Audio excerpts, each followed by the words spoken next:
क्या आपने कभी सोचा है कि प्रेम इतना गहरा भी हो सकता है कि समय, दूरी, जन्म और मृत्यु सब उसके सामने झुक जाएं? जब राधा का अंतिम समय आया होगा तो उस क्षण में कैसी शांति, कैसी तड़प और कैसा दिव्य मिलन छिपा होगा। और जब हम श्री कृष्ण का नाम लेते हैं तो हमारे मन में केवल एक देवता की छवि नहीं, बल्कि एक ऐसे प्रेमी की छवि उभरती है जिसने प्रेम को संसार के हर नियम से ऊपर रखा। कहा जाता है कि उनके जीवन में अनेक रानियां थीं, अनेक संबंध थे, लेकिन उनके हृदय का जो स्थान राधा के लिए था वो कभी कोई और नहीं ले सका। राधा वो थीं जो कृष्ण के सबसे पास होते हुए भी सबसे दूर थीं, जिनका प्रेम शब्दों में नहीं बल्कि सांसों में बसता था, जिनका मिलन कभी विवाह में नहीं बदला, लेकिन फिर भी उनका रिश्ता सबसे पवित्र माना गया। तो आखिर ऐसा क्या था इस प्रेम में कि युग बीत जाने के बाद भी लोग इसे याद करते हैं?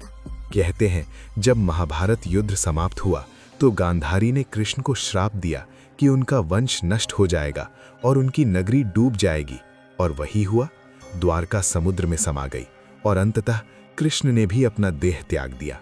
लेकिन क्या वास्तव में वही कहानी समाप्त हो गई, या उस अंत के पीछे एक और शुरुआत छिपी थी? एक ऐसी शुरुआत जिसमें प्रेम मृत्यु के पार जाकर फिर से जन्म लेता है। कहानी शुरू होती है बरसाने से, जहां की हवाओं में आज भी बांसुरी की धुन सुनाई देती है, जहां हर पगडंडी पर प्रेम की छाप है। वहीं एक कुटिया में एक वृद्ध स्त्री रहती थी, जिनका शरीर भले ही कमजोर हो चुका था, लेकिन उनका मन आज भी एक ही नाम जपता था, कृष्ण। वो हर सुबह यमुना तट पर जाती, जल अर्पित करती और फिर उसी रास्ते से लौटकर अपनी कुटिया में बैठ जाती, जैसे किसी का इंतजार कर रही हूं। गांव वालों के लिए वो एक साध्वी थीं, लेकिन उनके भीतर का संसार केवल एक ही व्यक्ति से भरा था। और एक दिन उन्होंने तुलसी के नीचे बैठकर कहा, अब समय आ गया है, लेकिन मैं तब तक नहीं जाऊंगी जब तक कृष्ण स्वयं आकर मुझे विदा न करे। ये सुनकर सब चौंक गए। उन्हें लगा ये केवल एक बूढ़ी स्त्री का भ्रम है, लेकिन उसी क्षण द्वारका में बैठे कृष्ण का मन विचलित हो उठा। उन्होंने आंखें बंद की और राधा की पुकार उन्हें सुनाई दी। वो सब कुछ छोड़कर उस दिशा में चल पड़े जहां प्रेम उन्हें बुला रहा था। जब वे पहुंचे तो राधा ध्यान में लीन थीं। उन्होंने पुकारा, राधे, और जैसे ही ये शब्द उनके कानों में पड़ा, उनकी आंखें खुल गईं। उस एक क्षण में वर्षों की दूरी मिट गई। राधा ने मुस्कुराकर कहा, अब मैं तैयार हूं, और श्री कृष्ण ने उनका हाथ थाम लिया।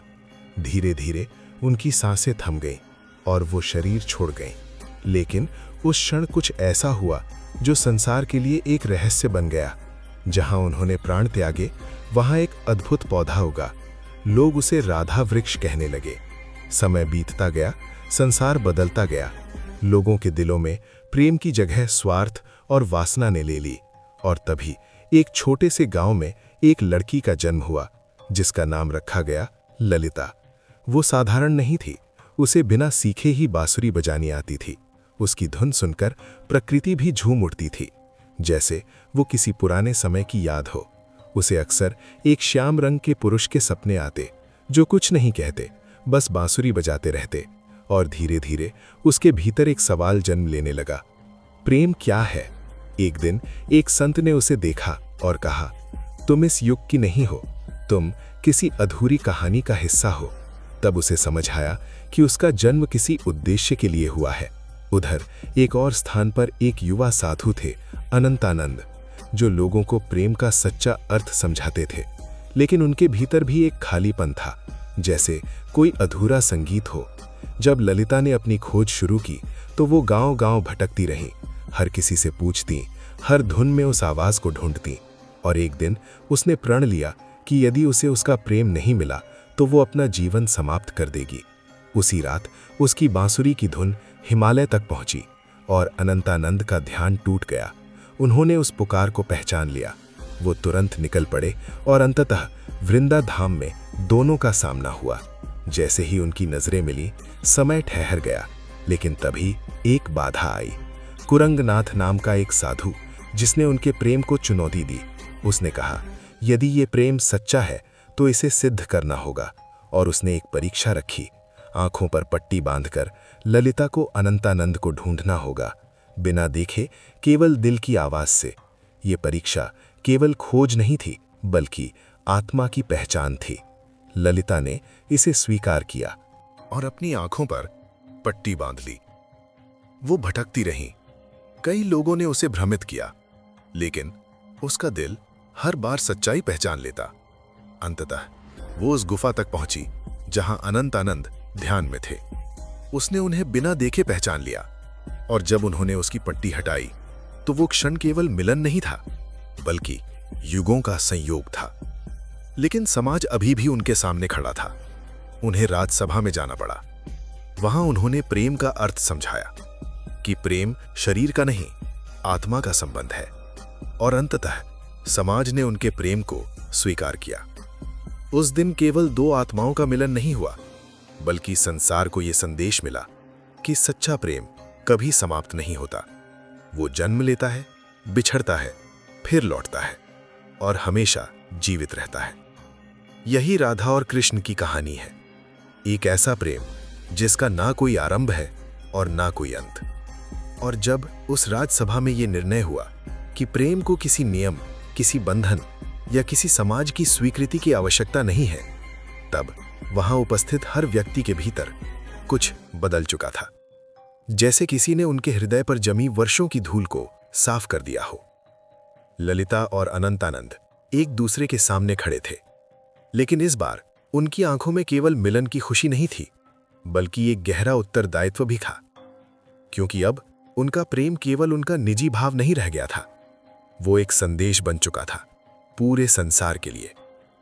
अनंतानंद ने सभा के बीच खड़े होकर कहा, यदि प्रेम को समझना है तो त्याग को समझना होगा, क्योंकि बिना त्याग के प्रेम केवल एक इच्छा बनकर रह जाता है।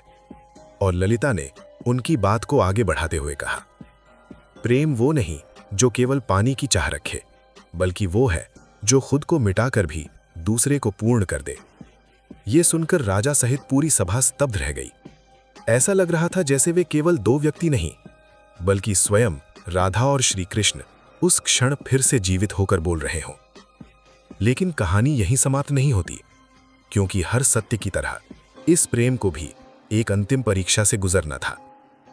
समाज ने भले ही उनके प्रेम को स्वीकार कर लिया हो, लेकिन संसार की ऊर्जा, समय का चक्र और कर्म का नियम अभी भी उन्हें परखना चाहता था। उसी रात जब सब शांत हो गया और आकाश में पूर्णिमा का चंद्रमा चमक रहा था, ललिता और अनंतानंद यमुना के किनारे बैठे थे। वही स्थान जहां कभी युगों पहले राधा और कृष्ण ने अपने प्रेम को महसूस किया था। हवा में एक अजीब सी शांति थी, जैसे पूरा ब्रह्मांड उनकी बातचीत सुन रहा हो। ललिता ने धीरे से पूछा, क्या इस बार हमारा साथ हमेशा रहेगा, या फिर ये भी एक और अधूरी कहानी बन जाएगी? अनंतानंद ने मुस्कुराकर कहा, राधे, प्रेम कभी अधूरा नहीं होता, वो केवल रूप बदलता है। कभी मिलन बनता है तो कभी विरह, लेकिन उसका अस्तित्व हमेशा बना रहता है।